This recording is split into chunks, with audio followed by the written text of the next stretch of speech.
Boa noite, galera. Vamos chegando, iniciando essa live maravilhosa. Vou acenando para vocês já. Boa noite a todos e a todas.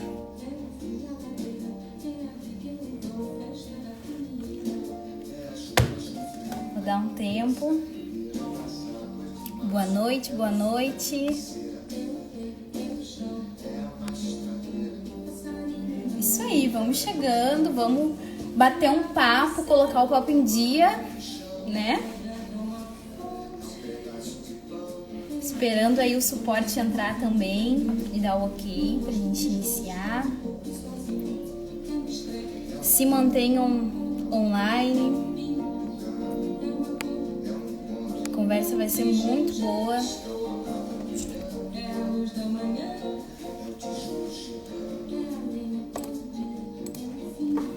Vou baixar a música. Então tá, galera, boa noite a todos e a todas. Vamos dar início então a mais um bate-papo com o reitor, né? Galera, a gente já tava com saudade, então, primeiramente, antes de iniciar, eu quero parabenizar todos nós. Estão me ouvindo bem?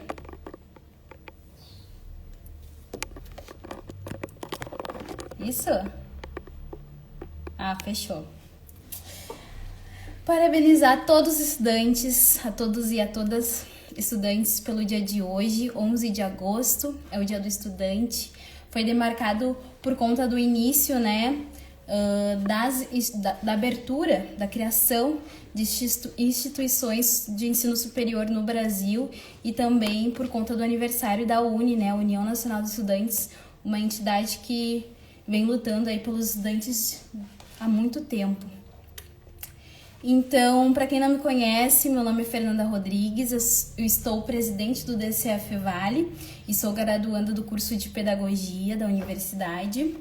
Muito grata de estar aqui. Sabemos, então, que o semestre passado foi bem crazy, né? Cheio de incertezas e dificuldades, mas o DCE, então, deseja a todos vocês um início de semestre, um semestre incrível, que juntos a gente possa superar aí esses desafios que vêm por conta dessa pandemia, né, tão terrível. E também gostaríamos de dar solidariedade às famílias que perderam, né, seus entes queridos e amigos por conta dessa pandemia. E essa semana aí fechou um número gigantesco de mortes, né. Acho então que podemos chamar o magnífico, né? Magnífico reitor. Entra aí, a gente começa a conversar. Vamos chegando, galera. Vamos se manter. Olá, prof! Tudo? Seja bem-vindo! Oi, Fernanda, tudo bem? É um prazer estar com você de novo aqui novamente, tendo um espaço para a gente conversar, né, nessa noite que chegou aqui rapidamente. E um grande abraço para vocês.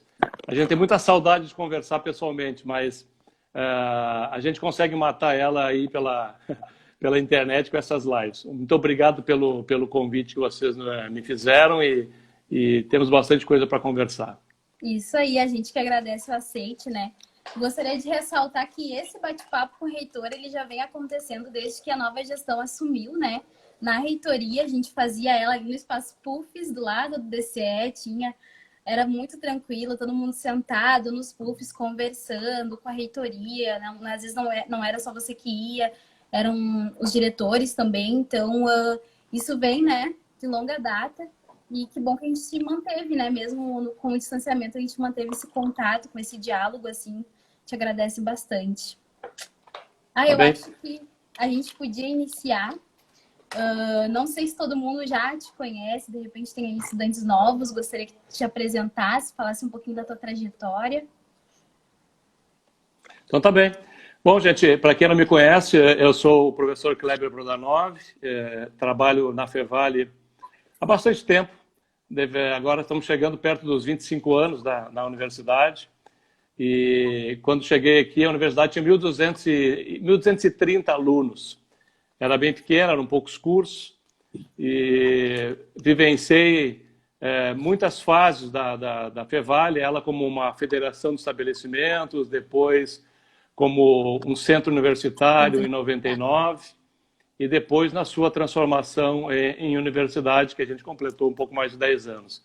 Então, praticamente passei por quase todas as funções na gestão acadêmica da Fevale, e hoje sou um dos mais velhos professores, já fui um dos mais jovens, mas o tempo passa e já moro aqui em Novo Hamburgo também há bastante tempo, não sou daqui de Novo Hamburgo, mas acabei fazendo grande parte da minha trajetória profissional aqui. Minha formação é na área de História, sou doutor em História Social pela USP, né?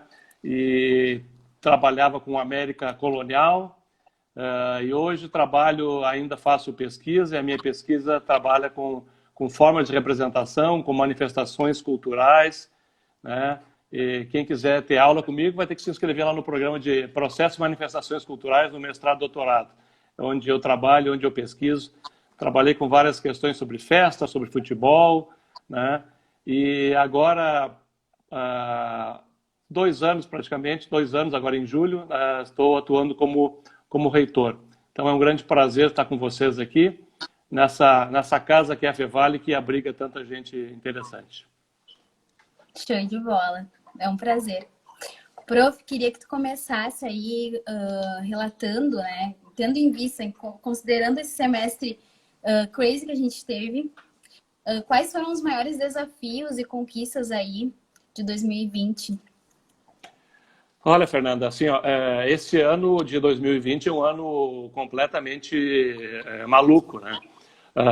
Eu diria o seguinte, num primeiro momento, lá em março, dia 15 de março, foi um dia assim, muito, muito importante para nós, porque nós amanhecemos com essa questão da pandemia se tornando uma coisa real, né? E a gente sabendo que não poderia continuar tendo a nossa atividade na universidade sendo levada da mesma forma. O que fazer? O que a gente precisava fazer?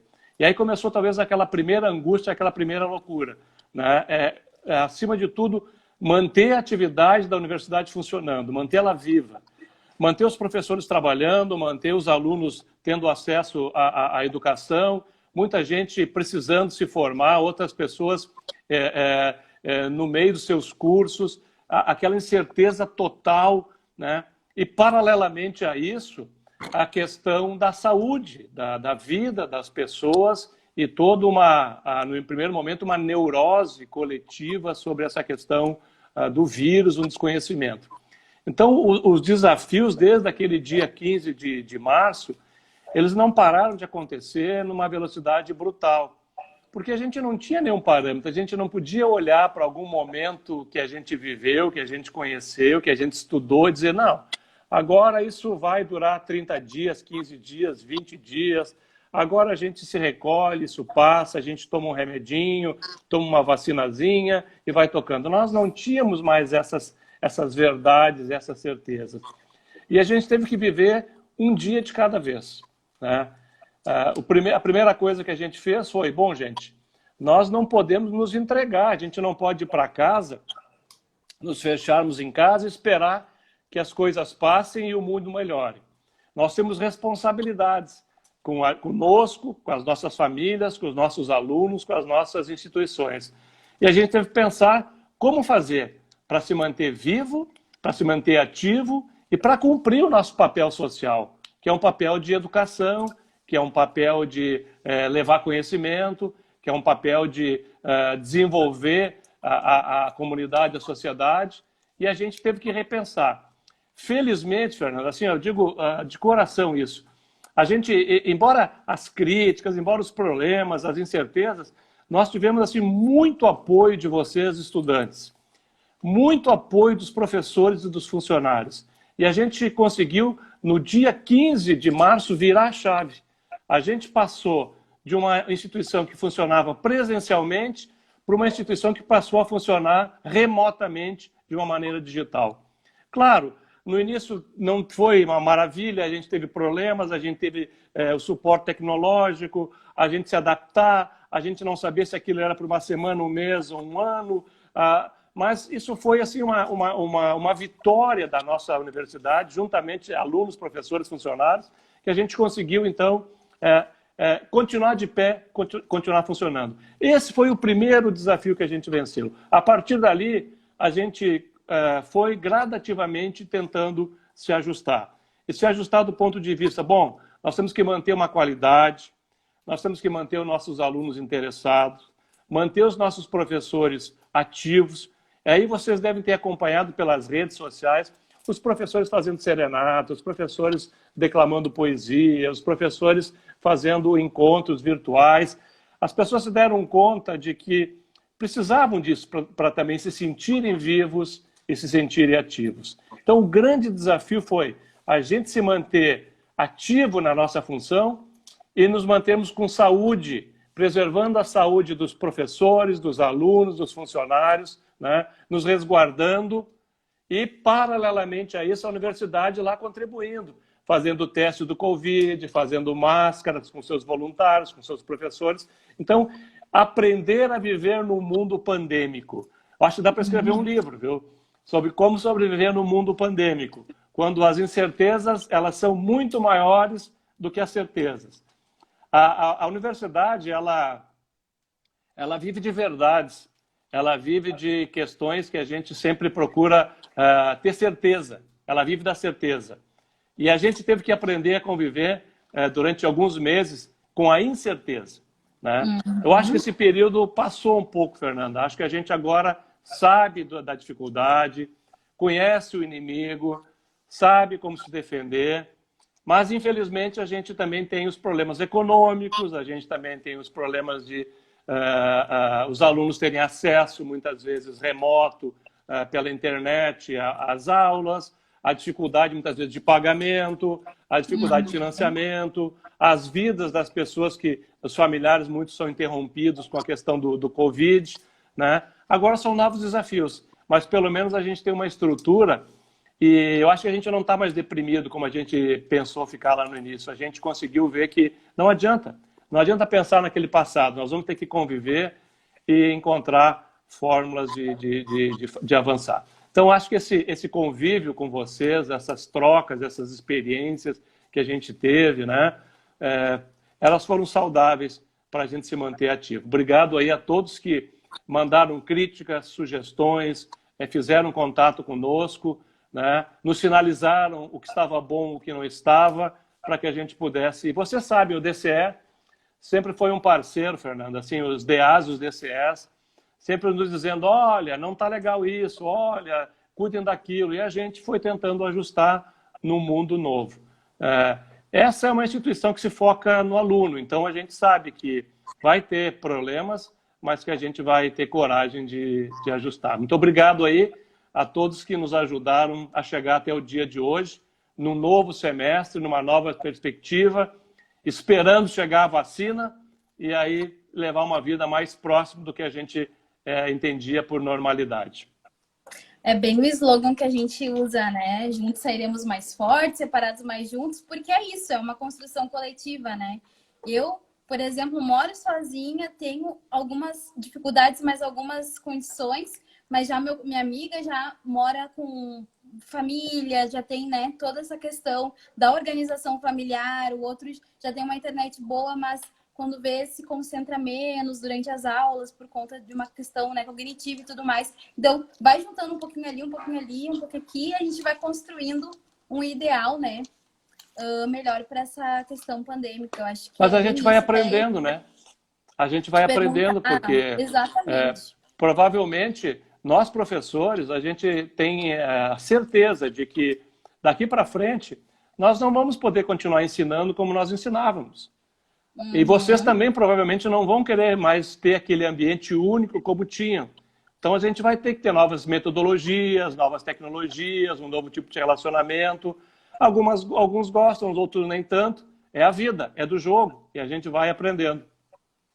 Justamente isso que eu ia comentar agora e até fazer uma pergunta, né? A gente vem percebendo o quanto a galera da educação vem discutindo os legados da pandemia para a educação, as mudanças que ela pode tornar pós-pandêmica. Eu fiquei, uau, pós-pandêmica. Eu vejo que ainda a gente está se adaptando, né, no modelo online, mas a galera já está falando pós-pandêmica, ou seja, depois da pandemia, a educação, o modo de estudar, aprendizagem e ensino, seja superior, ensino básico, ele vai mudar, né? Então, eu gostaria até de perguntar assim, se você já tem algumas perspectivas desse futuro, né?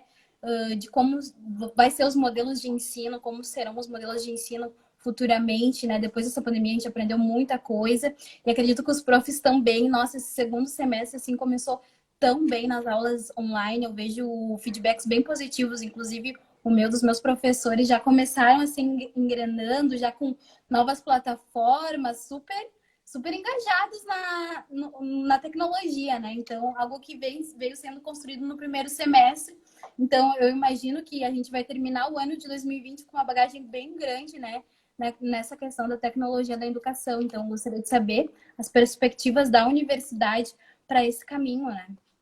Bom, eu não estou com a minha bola de cristal funcionando hoje, tá? Mas assim, ó, o que a gente percebe é que mudou. Quer ver? O Blackboard, que é a nossa plataforma, a gente abriu uma semana antes para acesso aos alunos. Né? Na pós-graduação não foi feito assim, os alunos, pô, mas tem que abrir. Por que os alunos estão querendo uma semana antes do início das aulas ter o sistema aberto? Porque eles estão olhando, eles estão vendo, eles estão interagindo com a plataforma e ao mesmo tempo com o professor. Isso é muito legal. Né? Isso nos mantém conectados. Essa é uma primeira vitória, uma primeira mudança. Não tem mais aquele momento, encerrou, tchau, tchau, tchau, tchau. Né? Também estou com saudade de andar pela Fevale, estou vendo aqui passar aqui, a gente sente saudade de caminhar com bastante gente. Mas assim, você que é educadora, você que é pedagoga, eu acho que a pandemia ela pisou no acelerador da história. Aquilo que a gente precisava fazer, e que talvez, não falo só a Fevale, eu falo na educação de um modo geral. E talvez ou faltava coragem, ou faltava iniciativa, ou faltava investimento, ou faltava qualquer coisa, nós vamos precisar fazer. Nós não podemos agora pensar que lá dia 2 de janeiro, vacinou, voltou todo mundo para a sala de aula. A sala de aula ela tem que mudar radicalmente, ela não pode ser mais aquele espaço quadrado, retangular, onde é ali que acontece o aprendizado. Nós temos que abrir esse espaço, conectar isso ao mundo. Vão acontecer nesses espaços, mas vão acontecer em outros, né? No ambiente virtual, no laboratório, acessos remotos, né? Muitos de vocês já estão fazendo acessos remotos em atividades práticas, acessando os computadores, os laboratórios dentro da universidade, através dos seus computadores em casa. Então, isso é uma primeira coisa. Vamos ter que repensar e acelerar essas modificações. Nós temos um mundo, no Brasil, a legislação, infelizmente, ela nos coloca assim, ou é um curso presencial, ou ele é EAD. Nós estamos mostrando agora para o mundo, né, principalmente na comunidade brasileira, que não precisa ser assim. Nós vivemos um sistema agora que é praticamente um sistema híbrido, onde, à medida que a gente puder, vai ter as aulas práticas presenciais, mas nós estamos conectados de uma maneira diferente, não naquele modelo EAD. Não são aulas EAD, são aulas que apenas nós estamos conectados, né, diferentemente. Isso provavelmente vai acontecer, ou tem que acontecer quando a gente puder ter os encontros presenciais. O uso de metodologias em sala de aula e tecnologias, cada vez mais. Tanto Fernanda, que assim, ó, no olho da pandemia, a gente criou um grupo de trabalho muito forte, formado por muitos professores de todas as áreas de aplicação, que é o grupo de tecnologias educacionais. E o que eles estão fazendo? Eles estão trabalhando com os professores para procurar, prospectar novas metodologias e tecnologias que possam ser aplicadas em sala de aula, independente do curso, independente da formação. Ah, mas isso é só para coisa tecnológica. Negativo. Isso é para a nossa área de humanas, isso é para a área de educação. Existem experiências, plataformas, software, programas muito bacanas que a gente pode utilizar e incorporar no nosso processo de ensino-aprendizado. E não apenas para a universidade, né? Quem trabalha na escola, no ensino médio, então na escola, no ensino básico, fundamental, tem que fazer com que seus alunos convivam com esses elementos, com essas tecnologias e com essas metodologias. A gente precisa disso. A gente precisa fazer com que o ambiente de aprendizado ele seja um ambiente múltiplo, um ambiente conectado, um ambiente metodologicamente diferente e tecnologicamente. Né? Nós estamos no século XXI, nós não podemos continuar dando aula como no século XIX, no século XX. Agora, é um processo, e esse processo eu tenho muita tranquilidade que foi rompido agora com o vírus. E a gente está tentando fazer isso. Eu sei que, às vezes, aparentemente, né, mas nós estamos fazendo muitos investimentos em tecnologia. Investimentos que não aparecem aí, porque investimento nos servidores, investimento na plataforma, investimentos em equipamentos, investimentos em programas de acesso remoto, de programas de tecnologia para os alunos. Então, isso não está aparecendo, mas eu tenho certeza que quando as aulas puderem ser mais híbridas, os alunos vão perceber isso, que vão ter contato. Talvez numa disciplina de... Hoje é terça-feira à noite, né? 20 encontros, provavelmente vocês não tenham que vir mais 20 semanas diretamente. Tenham que ter atividades na semana ou em semanas fora, né, conectados, né, aproveitando essa capacidade. Ou não, né, se quiserem estar lá conosco, poderão estar. Mas criar essa facilidade, essa ferramenta e essa possibilidade para que vocês, alunos, possam optar, muitas vezes, de não ir, mas ao mesmo tempo de acompanhar e estar conectado sem nenhum prejuízo. Né? Muitas pessoas têm dificuldade, outras têm mais facilidade, mas isso também acontece na sala de aula. Né? Então, algumas pessoas que gostam de ouvir, outras gostam de ver, outras gostam de interagir, faz parte das nossas múltiplas... tipos de aprendizagem, né? Isso, múltiplas inteligências. Na pandemia, a galera se descobriu, né? Percebeu assim o que se adaptava, olha só o relato do Léo, né? Que ele gostou mais das aulas online, gostaria que continuasse, né?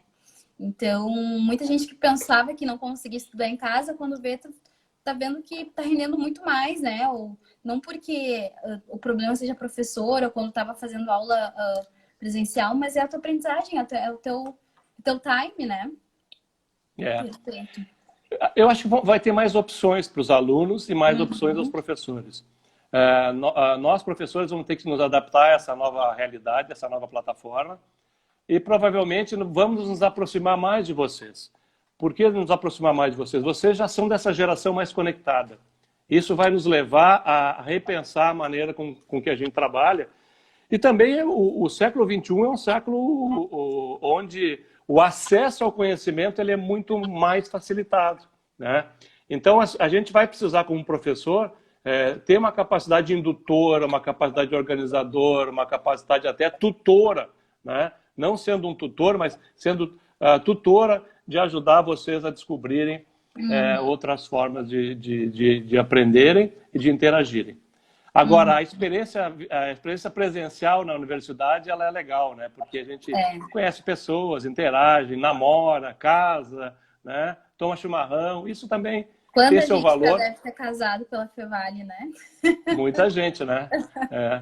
E quantos namoros não foram iniciados nesse semestre, né, Fernanda? Porque não tiveram acesso, né? Agora, mas quando voltarem às aulas presenciais, recupera o tempo perdido. Agora.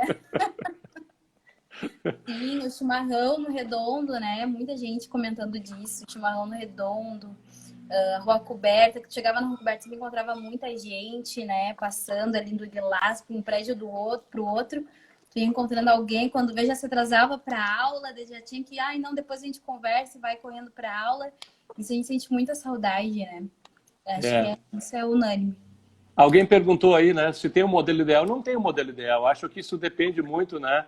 Agora, o ideal seria a gente ter um modelo que possibilite múltiplos tipos de conexão, né? Que a gente não perca essa possibilidade presencial, esse convívio no campus, essa humanidade que a gente tem dentro do campus, mas também que a gente crie facilidades, né? Até para quem às vezes tem dificuldade de se deslocar, tem um custo para se deslocar, ou que gosta de uma coisa mais intimista. Então a gente também pode fazer isso aí. Provavelmente vai surgir uma coisa bem diferente, híbrida, em relação ao que a gente está pensando hoje. Aproveitei uma perguntinha que rolou. As perspectivas são boas, então as perspectivas são boas. Não teve bola de cristal, mas tem positividade aí para o futuro. Mas assim, eu acho que não adianta a gente ficar chorando, né? Pensando, como era bom, não vai voltar como era. A única certeza é que não será como antes, né? Agora, a gente tem que construir essa ponte pro futuro e tentar enxergar. E aí vocês têm que nos ajudar a caminhar nisso, nos dizer, nos apontar, porque a gente tem uma ideia, a gente conversa, a gente tem sempre o benchmark lá, o nosso parceiro na Finlândia já está diferentemente, no Canadá estão fazendo experiência. Nós estamos atentos a isso, mas nós temos uma outra realidade, uma realidade cultural diferente, econômica diferente, né? 30% dos nossos alunos aqui no Rio Grande do Sul não têm acesso a uma banda larga de boa qualidade. Grande parte, nos seus domicílios, não tem nem computador, tanto é que a gente teve que emprestar computadores, e tem hoje ainda eu vi lá hoje, tem uma fila de mais de 20 ainda pedidos, a gente está tentando solucionar, porque as pessoas têm no trabalho, mas agora com essa questão pandêmica, ou perderam o trabalho, ou não estão lá no trabalho, estão home office, então falta esse tipo de coisa. Então o Brasil tem uma dificuldade e nós não podemos ignorar isso. Então por isso que a gente tem que encontrar fórmulas um pouco diferentes para que tenham acesso. Porque queremos ter vocês, né? Queremos ter os alunos, e a gente ficou muito triste, porque esse semestre a gente deu uma encolhidinha, né? Uma encolhida esperada. Mas em janeiro queremos ter todos de volta. Bem isso. Tivemos uma encolhida por conta acho que da crise, não só da pandemia, por conta de ser aula online. Acho que ninguém deixa de estudar por conta só por isso, mas pela questão financeira mesmo. Então, viemos, né? Já deram alguns meses para a gente perceber isso e entender. E acho que todas as instituições passaram por isso, né? Eu estava vendo um artigo que o Extra Classe trouxe no dia 7 de agosto sobre as demissões, né, que teve de todas as instituições comunitárias. Então, as nossas vizinhas que tiveram até 100 professores, né, a Fevale até um pouquinho, bem menos, né. Então, trazendo isso, queria pautar, né, trazer uma questão que a gente já vem trazendo desde o primeiro semestre, desde quando teve a suspensão das aulas, né, por conta dos ganhos e perdas que a universidade vem tendo, mas também os estudantes, eles têm precisam desse help, né, financeiro. E gostaria de trazer agora a questão da mensalidade, do desconto, né, na mensalidade, a redução e desconto da mensalidade. Então, qual a perspectiva aí, até mesmo da ampliação do UFA, né? O UFA foi criado, né, a União da Fevale e Alunos foi criado na metade, né, do primeiro semestre. Deu um UFA para muita gente, né? Foi um reforço bem importante, assim, significativo. Já conversei com algumas pessoas que realmente ajudou, e sem o UFA não iam conseguir ingressar agora no segundo semestre. Mas aí, vamos pensar, né, nas ampliações, como é que tá a ideia, assim, de ampliar até mesmo os descontos, a redução, se tem já uma perspectiva para isso. Não, excelente pergunta. Eu brincava antes de entrar no ar, a gente fez um teste para ver se está tudo certo. Eles não me fazem pergunta difícil, não pergunta de mensalidade, não sou eu, é outro pessoal que responde. Não, mas assim, Fernanda, isso me tira o sono, já te falei na outra live, isso me tira o sono. E a gente olhando ali com a nossa captação e retenção e com a nossa ouvidoria, o que a gente ouve? Vamos colocar assim os números de cada 100 pessoas que deixam de estudar na Fevale ou que não fazem o vestibular, fazem tudo e não se matriculam, 100, tá? 95 são por problemas financeiros, né? Ou a família cresceu no sentido de que o pai perdeu o emprego, o marido perdeu o emprego, a mulher perdeu o emprego, diminuiu, está na incerteza, é sempre isso, né? 3%, 4% não se adaptaram nesse esquema da maneira com a plataforma, vão esperar. Mas a grande questão é o recurso. Estudar não é barato, né? Vou dar algumas informações para vocês. Assim. Por exemplo, 65% do custo da universidade é a folha de pagamento. Então, é o que a gente paga aos professores e aos funcionários. 65% da nossa... É isso aí. Ou seja, nós somos uma empresa, uma universidade, uma instituição intensiva em capital, né, capital humano. E a gente precisa das pessoas. Tem algumas que estão contratando robôs para dar aula por algoritmo. Não é o nosso caso. A gente tem pessoas lá atrás desenvolvendo as aulas à distância, né, atendendo as pessoas, estando aqui conversando. Então, isso tem um custo. A gente fez um trabalho gigantesco aí, desde que começou essa questão pandêmica, para a gente enxugar, reduzir, ter um custo menor, para não repassar nada a vocês e poder ainda trabalhar com o que vocês falam de descontos ou de algumas facilidades. Não é fácil, é um grande navio que a gente não consegue de uma hora para outra fazer ele dar a volta. Então a gente conseguiu aí, por exemplo, amenizar, atenuando com um financiamento mais longo, dando um desconto aí no início para quem já fizesse a contratação das matrículas. A gente está olhando todas as formas, e não só a Fevale, nós temos 15 universidades comunitárias que toda semana, toda sexta-feira, os pró-reitores de administração se reúnem e ficam estudando formas de como fazer para que a gente possa oferecer alguma vantagem ao aluno. E se você olhar o que a gente tem feito aqui na Fevale, é basicamente o que é feito em outras instituições, porque não tem uma mágica que a gente possa tirar do chapéu. Mas tem notícias boas, tá? A gente está conversando com o governo federal de o aluno poder usar o fundo de garantia para abater as mensalidades. Ontem foi votado lá um projeto de lei no Senado, agora tem que avançar, que dá um socorro de 16 bilhões para as universidades não públicas como a nossa. Isso a gente quer utilizar para a bolsa nos alunos. Então, nós também estamos nos mexendo no circuito do MEC, no circuito federal, para tentar trazer uma forma de amenizar, de mitigar essa questão. A Fevale sozinha, como a Unicino sozinha, como a Facate sozinha, como a PUC sozinha, a gente não tem muita margem, porque a gente tem um custo lá que eu te falei, grande parte é dos professores, e eu não vou começar a demitir professor, os melhores professores, por conta do seu salário. Eu não posso fazer isso, porque daí eu vou perder esse vínculo, essa qualidade. A gente já teve que afastar alguns professores por falta de alunos, né? Nós tínhamos mais de 2.200 disciplinas, nós estamos com 1.300 disciplinas. Então, veja, mais de 700 disciplinas não foram oferecidas. Isso impacta nos professores.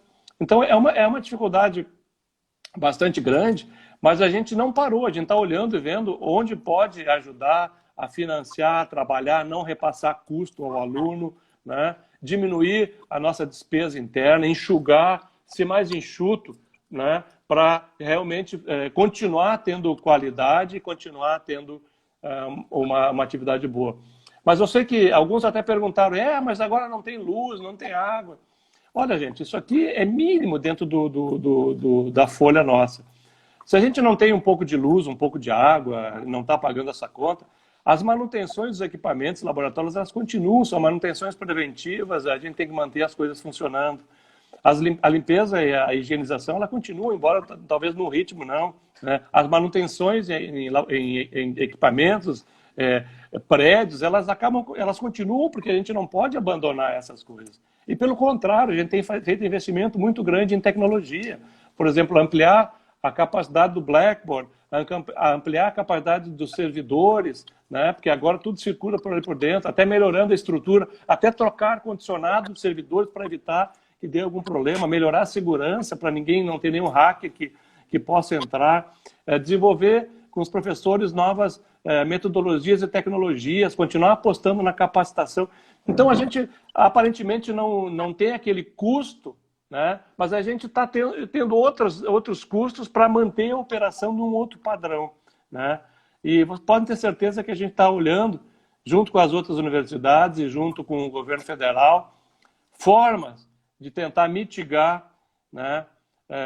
Porque não é fácil pagar, né? Eu também paguei minha universidade do meu bolso, eu sei que chega no final do mês a gente conta os tostões, né? E isso não é fácil. Mas parabéns aí a quem está conosco, quem está priorizando, quem está conseguindo. E também, sabe, Fernanda, nós temos lá o setor financeiro, é muito sensível. As pessoas que têm alguma necessidade, uma dificuldade, alguma proposta, a gente tem procurado de todas as formas, até para quem continua inadimplente. No semestre passado, a gente garantiu que ele continue, que ele se matricule.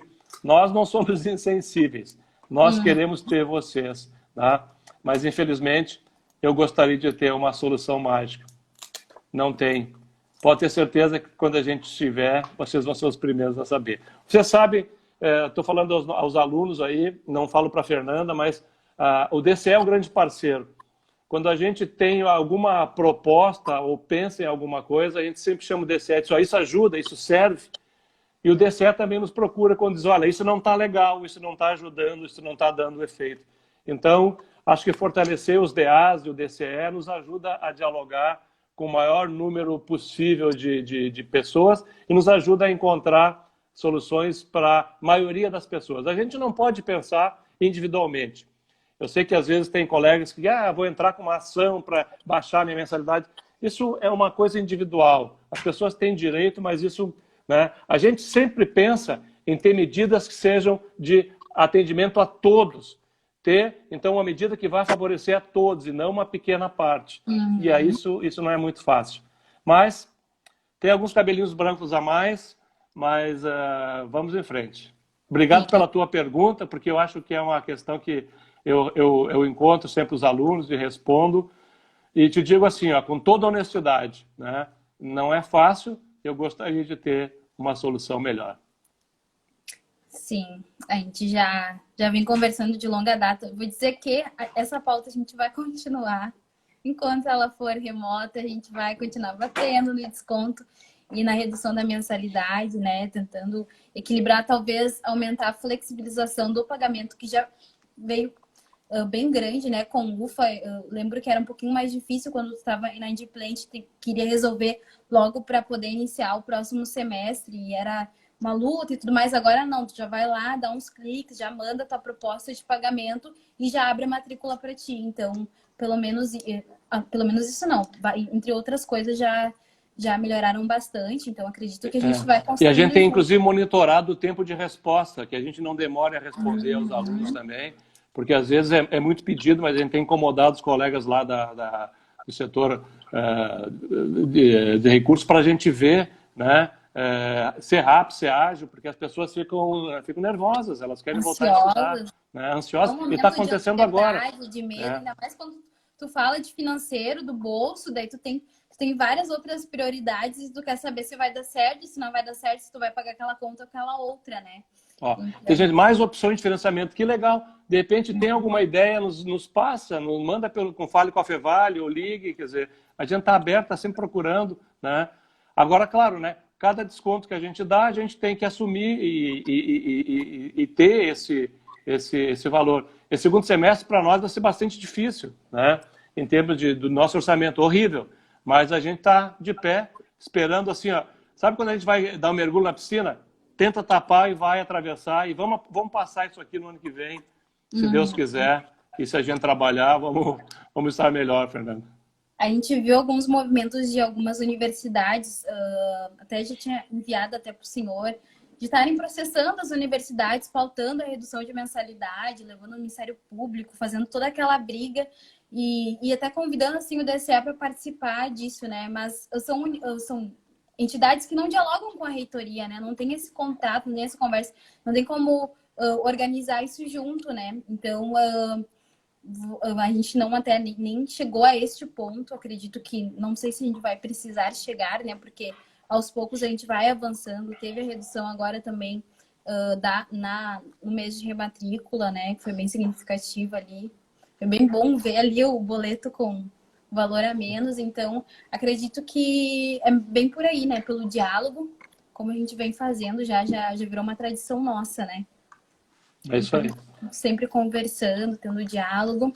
E sobre as ideias de opções de pagamento, tem uma coisa bem interessante também que a gente vai fazer ali na Calorada, que vai ser um workshop de pesquisa e extensão. Por quê? Não sei se vocês conhecem o Rodrigo Stagmaier, da Propex, ele tem um projeto pessoal dele que é Bolsa Zero. No caso, Bolsa Zero, que é nenhuma bolsa sobrando. A gente tem bolsas disponíveis na universidade ainda. No início do ano, a gente tinha 40 bolsas de extensão e pesquisa. Você lembra que eu tinha uma gente. bolsa de pesquisa e não tinha candidato? Você lembra no DCE que a gente se reuniu? Lembro. Consegui agora, viu? Consegui um da história. Viu? Olha só, ser bolsista do reitor, meu Deus do céu. Então, a gente vai fazer esse workshop justamente assim, o que é pesquisa, o que é extensão, o que são as bolsas, o que eu posso utilizar. Tem bolsas que são valores que vêm, né, na tua conta bancária, outros são descontos, né, de até 8 créditos, 10 créditos. Então, às vezes a gente está aí custando, né, não sabendo o que fazer, às vezes pensando, vou ter que cancelar, e quando vê, tem aí, a tua oportunidade está ali, até de fazer uma construção, assim, pessoal, profissional, né, tá aí. A galera tá falando sobre as bolsas. Sim, gente, existe isso, tem bolsa disponível. Então, na quarta-feira, no dia 26, acho que é isso aí. Quarta-feira, dia 26, a gente vai fazer uma live com o Rodrigo e ele vai dar todos os passos para vocês. Como é que eu procuro a bolsa ideal, como é que eu falo com o professor, até como eu vou mandar e-mail pro professor falando que eu estou disponível, né, e quero fazer parte do projeto. Ou mesmo não tendo bolsa, mas sendo voluntário, acho que é um aprendizado incrível. Tanto extensão ou pesquisa, assim, só tem coisas boas que tu pode adquirir com essa experiência, né? Então, e tem bolsas que são da própria universidade, tanto na iniciação científica, de extensão. Tem bolsas que são da FAPEB, CNPq, bolsas PET, que são do governo federal. E assim, eu vejo muitos... de novo. PIBID, muitos professores assim, desesperados porque às vezes não conseguem preencher a cota de bolsa. E a gente olha alguns cursos com tão pouco aluno, né? Mesmo o curso de História, que é um curso assim, bastante pequeno, olha, eu tive dificuldade de encontrar um bolsista, felizmente encontrei agora, então, é uma grande oportunidade, o cara faz 2 disciplinas lá com a bolsa, né?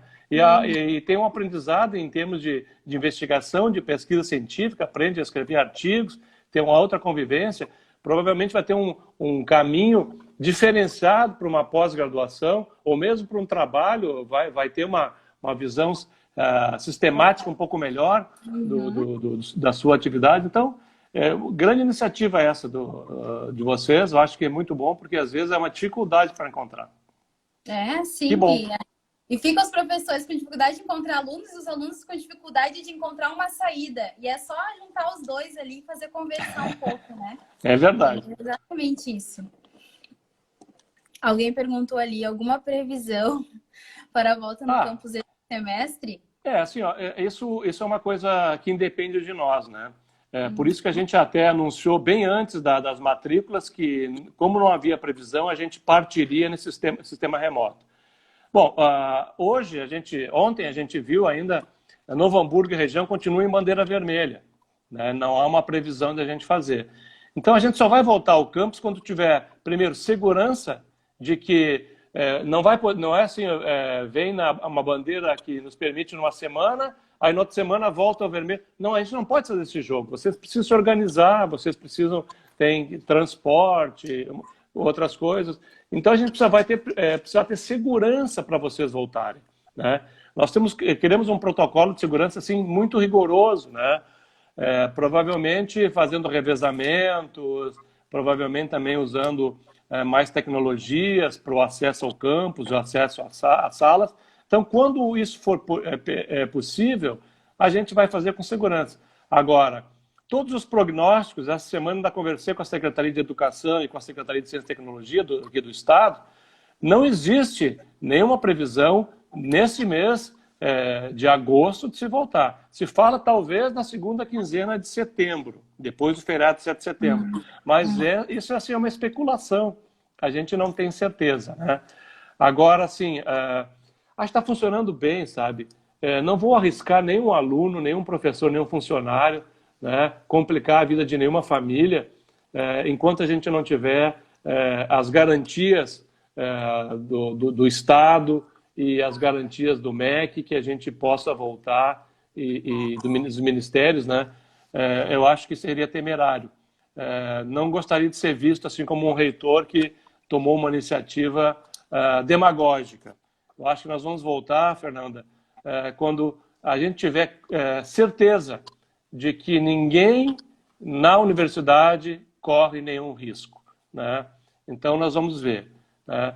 Vamos ver se isso puder acontecer antes, né? A gente vai fazer, mesmo assim, a gente vai proceder de uma maneira bem conservadora, tá? Fazendo esse retorno com muita garantia, com muito cuidado, para que a gente... Eu não sei, tá? Eu trabalho numa instituição que é uma universidade. Nós acreditamos na ciência. E a ciência nos diz que agora nós não temos condição. Tá? Então, quando a ciência nos disser que a gente pode e vai poder como fazer, aí nós vamos fazer isso com segurança. Então, vamos tocar em frente aí e esperar para a gente se abraçar logo ali adiante. Sim, é bem isso, né? E eu vejo que como a gente tem um desafio muito grande até a DCE e universidade pensar num coletivo, porque a gente tem uma diversidade de pessoas muito grande, né? Tem gente ali falando, não, a saúde em primeiro lugar, eu não quero me arriscar. Quando tem algumas notícias que até o governo do RS estava pensando em retornar agora em agosto e tudo mais, era junho, eles já estavam falando de agosto de retornar. Veio muitos e-mails de pessoas assim, pelo amor de Deus, eu não posso voltar, eu moro com os meus pais, eu tenho medo de pegar o Covid e tudo mais, não podem me obrigar a voltar. E a gente, né, não, calma, gente, isso não vai acontecer, pelo menos ninguém vai ser obrigado a fazer algo, né? Então tem que... Já tem pessoas que não. Eu prefiro usar máscara, usar viseira, usar capa de chuva e estar lá da universidade. Mas, olha só, tem que andar com, né... ponderar, assim, tentar encontrar, mas realmente acho que isso é indiscutível, né? Saúde em primeiro lugar. Claro, né, Fernanda, agora, quando for permitido também, a gente vai fazer o acesso ao campus para aqueles que precisam ter atividades práticas. Hoje, a saúde, grande parte dos cursos da saúde já é permitida a atividade, principalmente dentro do CIS, né? Aquelas atividades dos alunos da saúde em hospitais, nós estamos sendo muito rigorosos. A gente tem conversado muito com os hospitais e avaliado também as condições dos hospitais. Os hospitais que têm feito essa preservação da separação dos espaços COVID e dos espaços normais, a gente tem trabalhado com os nossos professores e alunos. Locais onde a gente tem alguma dúvida, a gente também não está expondo. Então, daqui a um momento, eu acho que lá por final de agosto, início de setembro, as atividades práticas dentro do campus, elas vão ser flexibilizadas. Mas daí com todo um protocolo de não vai ter... ser obrigado a comparecer, vai ter... Não ser obrigado, não ter aglomeramento, né, de todo cuidado. Então, isso aí, não se preocupem. E tudo que ficar pendente, em termos de práticas, nós vamos repor, vamos refazer em algum momento, sem prejuízo, né? Só que a gente não quer interromper o semestre, porque tem gente concursada, gente que precisa se formar, gente que é de outras regiões e precisa retornar, gente querendo casar, gente querendo mudar. Então, a gente tem que fazer a vida girar e ajustar esses pontos mais individuais. Não é fácil, é quase que um trabalho customizado. Mas a gente tem uma equipe muito boa, a professora Angelita, o professor João, os nossos diretores também, o Mosman, o Ayub e o César, que estão aí na linha de frente, né, conversando com vocês, junto com os coordenadores de curso. Exatamente. E pensar o lado bom, né, gente? Tipo, tem tantos estudantes aí que não vão ter um ano perdido, não conseguiram nem no modo EAD, porque a universidade não tem condições de ter plataformas como o Blackboard, né? Então, entre outros países, enfim... Então, a gente é bem privilegiado, né? A gente tem que realmente pensar nos nossos privilégios, né? Antes eu acho que é importante a gente pautar e estar lutando pelos nossos direitos, né? Mas também pensar e valorizar isso que a gente tem, né? Principal. Então, hoje, já vamos para o final. Vai fazer 1 hora já de live. Aproveitando que é o Dia do Estudante, que é hoje, né? A gente tem aí vários direitos garantidos. Eu queria... E tu falasse um pouquinho sobre qual o papel do estudante hoje nessa situação toda, né? A gente falou bastante assim, sobre esperar, sobre conversar, sobre se manter informado, não disseminar o medo e a insegurança, né? Mas... E também ressignificar nossas aprendizagens. Então, acho que encerrar aí um pouco sobre o papel do estudante ou até mesmo sobre os professores, né, se manterem firmes nesse tempo, né? A perspectiva é de acabar ano que vem, já começar já a se adaptar para voltar as coisas, não ao normal, né, mas diferente do que a gente estava acostumado, mas aí a ideia é se encaminhar pelo menos, né? E assim, gente, eu acho que ninguém mais quer voltar ao que era. Nós queremos uma coisa diferente, uma coisa que contemple esse aprendizado que a gente teve, né? Eu acho que essa modificação que deu, ela trouxe alguma possibilidade de a gente fazer um pouco melhor e um pouco diferente. Então, as crises, elas normalmente são grandes momentos e grandes oportunidades. E a gente não pode jogar fora essa oportunidade de melhorar enquanto ser humano, que infelizmente eu não consigo ver tanta melhora assim, mas vamos crer que a gente possa melhorar, ser mais solidário, né? Ser mais compreensivo, tolerante com o outro. A gente tem muita intolerância com a opinião do outro, acho que a gente tem que trabalhar um pouco mais sobre isso, né? Empatia, né? Ouvir mais e ter mais resiliência, eu acho que é importante, né? O mundo é multifacetado. A gente vive um momento assim de é verdade, é mentira, então a gente não tem muito espaço para dialogar. Eu acho que a gente tem que melhorar como ser humano, tem que melhorar um pouco como sociedade também, de ter essa visão mais também social e solidária das questões, né? Agora, também a gente tem que pensar de que a gente tem uma expressão que diz que fica parado é poste, e a gente não pode ser poste. A gente tem que ter velocidade nesse momento e proporcionar mudanças. Isso assim, é o meu papel dentro da universidade, mexer no ponto de conforto dos professores, nós professores, fazer com que a gente se adeque a esse novo tempo e a gente se proponha a aceitar esse desafio, né? São alunos diferentes, no mundo diferente, com possibilidades diferentes. As possibilidades que nós temos hoje, elas são maravilhosas. Eu posso estar aqui em casa, vocês podem estar na casa de vocês, acessar os livros da biblioteca, ver um artigo que foi publicado no principal periódico ontem, né? Muitas vezes acessar remotamente máquinas que estão fora, conversar e se conectarem de uma maneira online. Então a gente tem tanta perspectiva, né? E a universidade ela não pode ser restrita ao momento das 9 ao meio-dia e das 7h30 até as 10h30. Nós temos que romper essas questões, né? Não que a gente precise estar plugado todo o tempo, mas criar essas conexões afora aquela experiência daquele tempo. E a gente aproveitar melhor essa experiência. Então, assim, o mundo não vai ser o mesmo, nós não vamos ser o mesmo. Espero que a gente seja melhor, Fernanda, né? Que a gente tenha aprendido, que a gente possa, né? E também que muitas pessoas que tiveram aí a sua vida, alguns destruída, outras prejudicada, com perda de emprego, perda de familiares, que a vida lhes seja leve e que eles possam se recuperar e a gente possa estar junto. Agora, assim, eu sempre acho, né, um pouco da vida, né, pessoal. A gente tem que olhar para frente e pensar assim, gente, uma crise como essa destruiu empresas que a gente não imaginaria que fossem destruídas. Mudou paradigmas que a gente não imaginou que poderiam ser mudados. Alterou o destino de pessoas, de países, de nações, de organizações, né? Então, se isso acontece numa escala global, o que nós podemos ter junto da gente que não vai ser nos tirado? Que nós não vamos perder com o dólar, a nossa patrimônio material ele não vai ser dilapidado.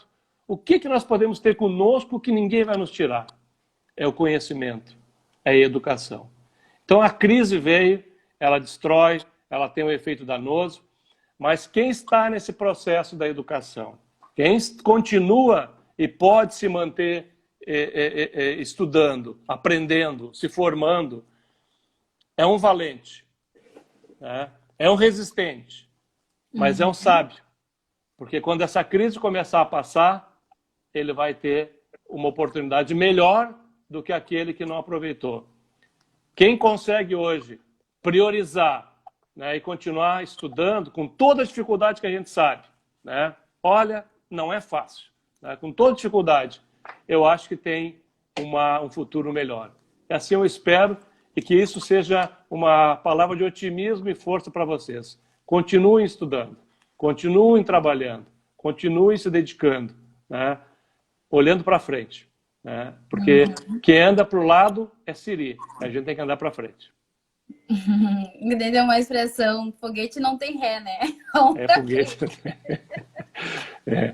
É verdade. Vocês vão um dia olhar para trás e dizer, poxa vida, ainda bem que eu não parei de estudar, ainda bem que eu continuei, ainda bem que eu me formei, ainda bem que eu podia ter trocado o carro, ter trocado isso, ter feito aquele outro, podia ter guardado dinheiro, mas eu estou aí formado. Eu acho que isso é importante, né? E hoje eu estava antes de tarde ali na Globo News falando sobre o desemprego que atinge quem tem curso superior, né? E aí o comentarista é o seguinte, só que quem não tem curso superior nem aparece na estatística. Então, assim, para ver como o mercado está perverso, está difícil para quem tem um diploma e para quem não tem, está terrível, praticamente impossível. A gente já está num mundo desigual, né? E a desigualdade está aí. Oportunidades não são para todos, então a gente tem que agarrar quando a gente tem e consegue tentar mantê-las, né? E ninguém nos tira isso. Conhecimento. Exatamente, ninguém nos tira. Perfeito. A gente sabe que ter força, coragem, ânimo, rendimento, produtividade não é fácil, né? Ter paz interior nesse momento, mas vocês não estão sozinhos, né? A gente não está sozinho, a gente tem a universidade, vocês também têm o DCE, o Diretório Acadêmico, né? Que precisar, dá um help, seja no direct, no e-mail, no direct. Também é um pouco, às vezes demora um pouco para a gente poder visualizar, responder, mas sempre encaminhamos para frente, conseguimos dar um feedback para todo mundo aí que precisar, tá? Não fujam, né? Contem conosco, acho que é isso bem por aí. Então, vamos chegando ao fim da live, antes que ela caia e a gente fique no vácuo, mas só dar alguns avisos aí. A semana que vem a gente vai ter um trote de boas-vindas aos bichos, aos calouros. Não sei se vocês lembram que a gente fazia todas aquelas brincadeiras, pintava a galera. A gente não vai deixar de fazer, vai fazer de uma maneira online, né? Uma gincana. Então, se você conhece algum bicho que entrou agora, algum calouro que entrou na universidade, seja agora nesse segundo semestre ou no próximo, manda conversar aí com a gente, que a gente vai reunir, vai conversar com essa galera. E a calorada, que vai começar dia 24, tá cheio de coisa, programação e artista, ciência, debate, live também. Então, seguimos aí juntos, né? Acho que o conhecimento e compartilhar conhecimento é a melhor forma da gente conseguir passar bem, né? Bem mais tranquilo essa situação toda. Certo, gente? Certo, prof? Vamos finalizar. Obrigado, Fernanda. Obrigado ao DCE. Um beijo para vocês. Um bom semestre. Se cuidem. Isso aí. Se cuidem, por favor, para a gente poder se abraçar depois. Grande abraço, estudantes, para todos, gente. Bom semestre para todo mundo. Tchau, tchau.